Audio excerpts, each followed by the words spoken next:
Harry Broadman's the former Chief of Staff at the President's Council of Economic Advisers. He's joining us from Washington, D.C. Very good to have you with us on Al Jazeera. As this begins to bite into people's ability to earn money and therefore to spend money, what is the broader impact, do you think, for the U.S. economy as a whole? Well, as a whole, this is keeping up with how Mr. Trump is operating in terms of policy uncertainty. As we've seen in the trade wars, he's put tariffs on, take tariffs off, and now he's doing roughly the same thing on the U.S. federal budget.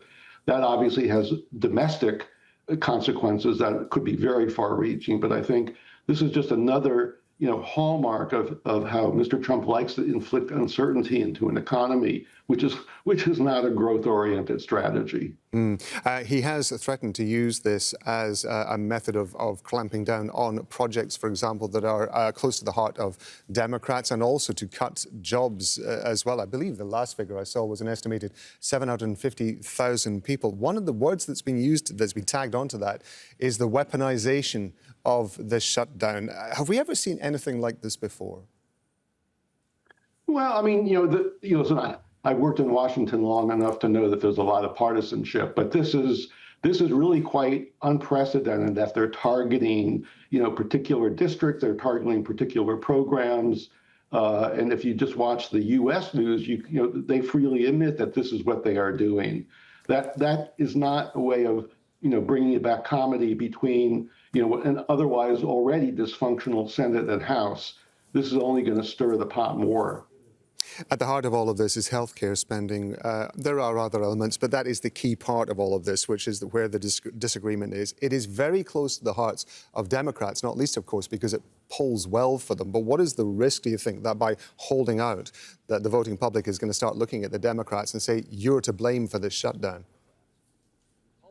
Well, again, having worked in Washington for a long time, this blame game is a never-ending circle.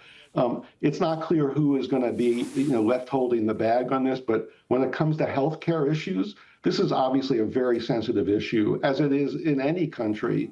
But I don't think it's a question of whether the Democrats or the Republicans are to blame. I think, but when you cut down to the bone, pardon the pun, on health care issues, when you cut down to the bone in terms of jobs, all this is creating a more uncertain economy, which is going to, chill investment. It's going to chill growth.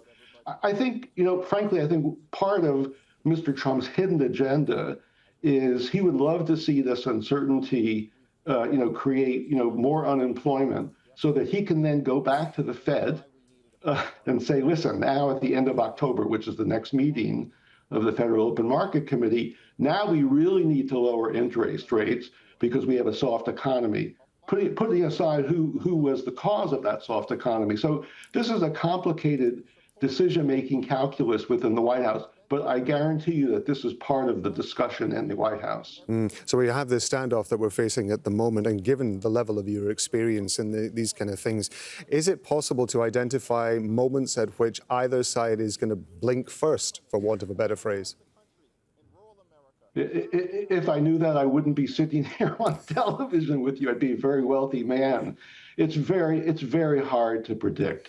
I've worked in the Senate before I worked in the White House, and nothing on Capitol Hill is terribly fully functional anyway. But now I think it's a contest to see which is more dysfunctional, the legislative branch or the executive branch. That cannot be good for the economy of the United States and people's interest in investing in the United States. This uncertainty is strongly caustic. And the price that is going to be paid, not just now, but for months and maybe a year or so down the road.